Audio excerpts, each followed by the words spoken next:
안녕하세요. 책 읽어주는 강사 손정입니다. 오늘은 신문 칼럼 쓰는 법에 대해서 알아보겠습니다. 지금까지 제가 신문 칼럼 소개도 많이 했는데요. 칼럼은 읽을 때마다 칼럼니스트가 다르기 때문에 이 글은 또 이러한 특색이 있구나 라는 걸 많이 발견할 수 있습니다. 그래서 칼럼 관련 영상은 아무리 찍어도 고갈이 될 것 같지가 않아요. 오늘은 칼럼을 통해서 어떤 걸 알아보냐 하면 우리가 왜 글을 읽다 보면 이 글은 참 흐름이 좋다. 그 작가가 글의 주제로 가기 위해서 근거나 화제 제시 이런 거를 참 기가 막히게 잘했다. 이런 느낌을 받는 글이 있잖아요. 그러니까 그런 글을 보면 이제 잘 썼다는 생각도 들고 그 사람의 창의성이나 글 구성 능력이 굉장히 부럽기도 하고 그렇습니다. 그래서 오늘은 그런 글의 구조를 한번 사례를 통해서 살펴보도록 하겠습니다. 저는 이렇고요. 글쓰기 강의 많이 하니까요. 글쓰기 강의, 책쓰기 강의는 메일로 연락 주시면 됩니다. 자, 우리가 이게 김치찌개인데 김치찌개가 맛있으려면 어떻게 해야 될까요? 우리가 맛있는 김치찌개를 끓이려면 어떻게 해야 될까요? 먼저 얼큰한 김치찌개라는 우리의 목적, 어떤 주제가 있겠죠. 그러면 이거에 대한 재료가 있을 거예요. 김치, 돼지고기, 두부, 물, 파 이런 재료가 있을 겁니다. 그러면 어떻게 끓이나요? 순서가 있겠죠. 재료를 넣고 물 붓고 그냥 막 끓이면 아무래도 더 맛있는 맛은 안 나겠죠. 먼저 돼지고기와 김치를 같이 좀 볶다가 물을 부어줍니다. 그리고 물을 붓고 그 다음에 두부를 넣고 그 다음에 파를 좀 마지막에 넣어서 파는 좀 식감도 살리고 색깔도 살리고 뭐 이런 방식으로 할 수 있을 거예요. 그러면 이거를 글에다가 비유하면 어떻게 될까요? 얼큰한 김치찌개는 글의 주제라고 할 수 있을 거예요. 그리고 김치, 돼지고기 이런 거는 이제 소재라고 할 수 있을 거고요. 그리고 재료를 넣는 순서는 구조라고 할 수 있겠죠. 그러면 그냥 이것만 안다고 우리가 글을 잘 쓰거나 요리를 잘하거나 그렇진 않겠죠. 그럼 먼저 어떻게 해봐야 될까요? 요리를 잘하려면 맛집에 가서 남이 한 요리를 많이 먹어보는 거, 그게 우선이에요. 그리고 여기는 어떤 재료를 넣었을까? 여기는 재료를 어떤 순서로 조리했을까? 이런 거를 연구하고 분석하는 일. 이게 첫 번째죠. 무작정 요리를 하기보다. 글도 마찬가지예요. 글 어떻게 쓰지 고민하기보다 잘 쓴 글을 분석해 보는 게 글쓰기의 우선입니다. 근데 좀 잘 쓴 글도 또 워낙 많아요. 작가들마다 성향도 다르고 하니까. 그래서 제가 계속해서 이런 게 발견될 때마다 소개를 해 드리는데요. 보시고 여러분의 스타일에 맞는 글쓰기 방식을 택하셔도 좋을 것 같습니다. 오늘은 멈춰선 농촌의 작은 목욕탕이라는 신문 칼럼, 이제 정은정 농촌사회학 연구자께서 쓰신 신문 칼럼을 읽어보고 이 칼럼의 주제가 뭔데 그 주제로 가기 위해서 이분이 어떻게 썼을까? 이분의 글쓴 방식을 한번 분석해 보도록 하겠습니다. 요게 칼럼이 조금 긴데요. 그래도 제가 한번 읽어볼게요. 이 영상을 보시는 분은 글 쓰는 방법을 배우시려는 분들이 많을 테니까 그저 영상을 짧게 하려고 건너뛰기보다 읽어보겠습니다. 몰아친 한파에 아파트니까 괜찮지 않을까 방심을 한 것이 패착이었다. 운수가 나오지 않았다. 아이들은 방학이고 사람 만나지 말라가 국시가 된 마당에 며칠 씻지 않는다고 큰 불편이 있겠나 싶었다. 그런데 양치를 해도 이가 시리고 고무장갑을 끼웠는데도 손가락이 부러질 것 같았다. 도시의 아파트에서 겨울에 온수 쓰는 일을 당연하게 여기고 살다가 이번 한파에 된통당했다. 연탄 보일러를 떼던 시절에는 겨울에 씻는 일은 늘 고역이었다.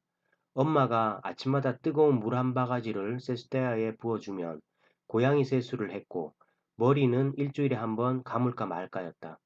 그러다 연탄불을 갈지 않아도 되는 기름 보일러 시대로 접어들었지만 기름값이 무서워 겨울에는 온 식구가 한 방에 몰아서 지냈다.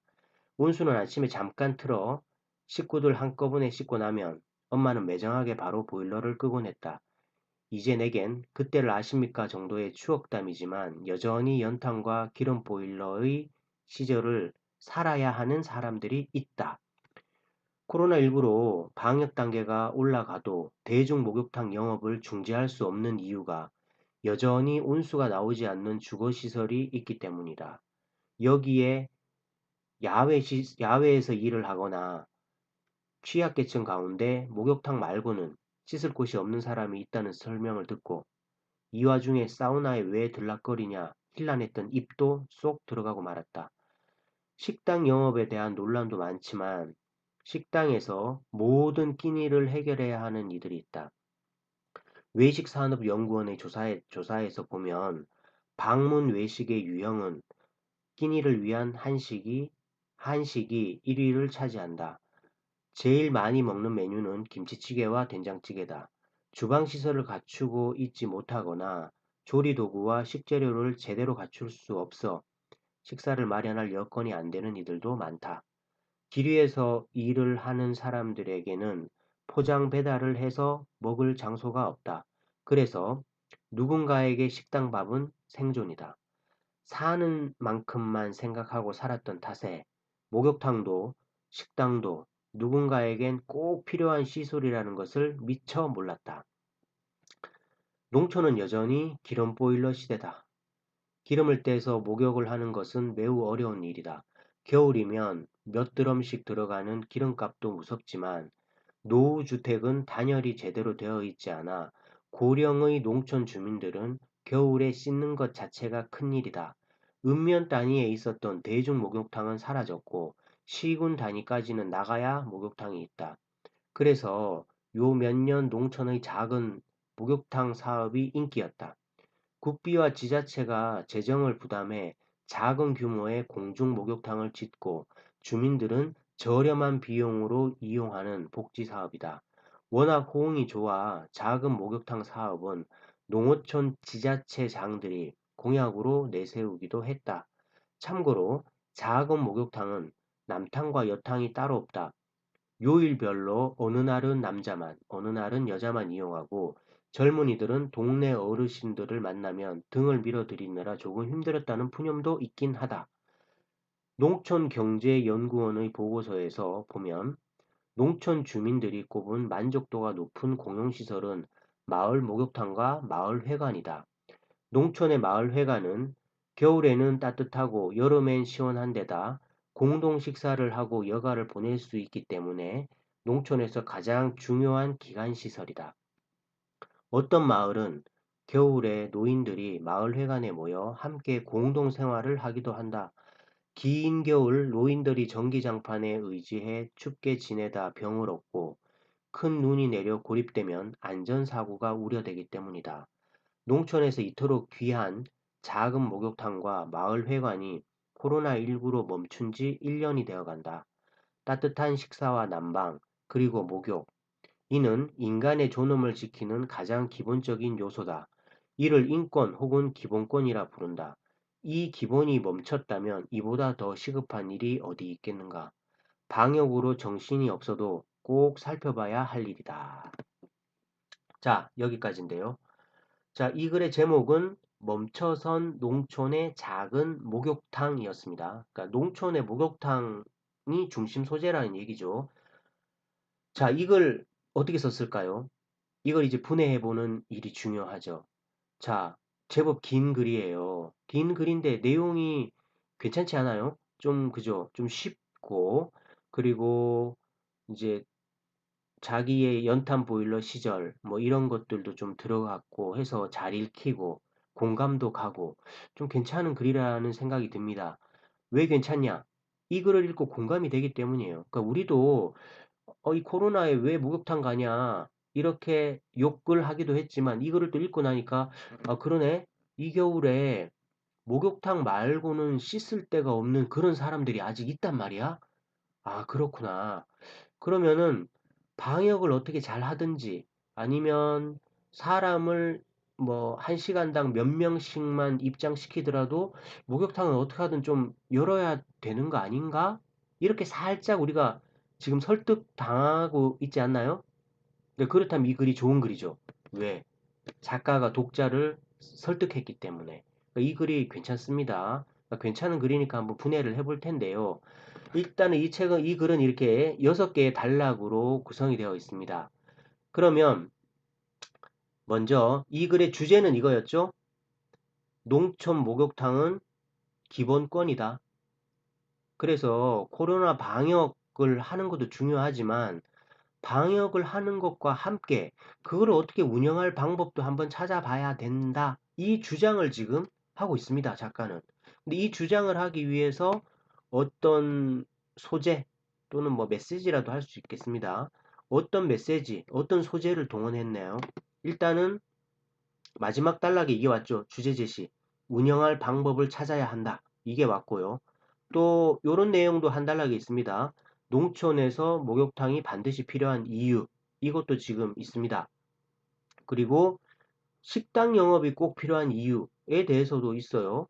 그죠? 그리고 코로나에도 대중 목욕탕이 필요한 이유도 또 써놨고요. 연탄 보일러, 기름 보일러 얘기도 좀 있습니다.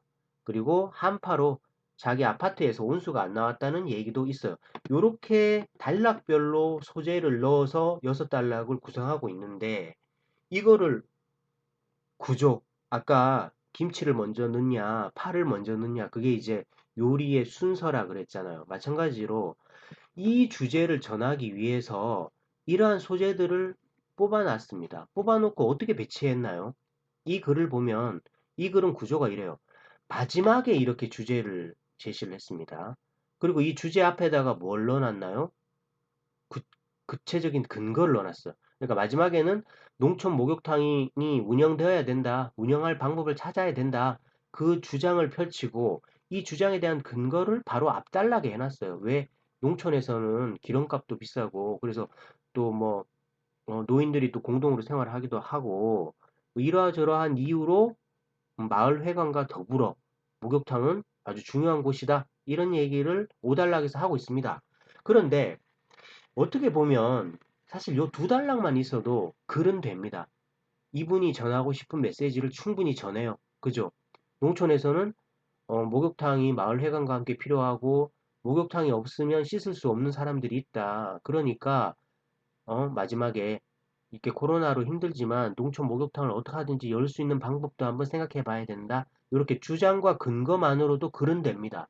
근데 이렇게 하면은 글 자체가 좀 재미가 없고 그리고 좀 더 그 주제를 설득하기 위해서는 좀 덜 탄탄하다는 느낌이 있죠. 그래서 어떻게 하면은 사람들을 이 주제로까지 끌어들일 거냐가 중요해요. 그런 장치들을 어디에 한다? 글 앞에다가 하는 거죠. 그래서 이분은 이렇게 해놨다는 거죠.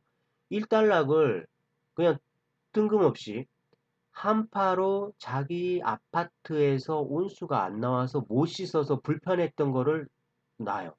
그죠?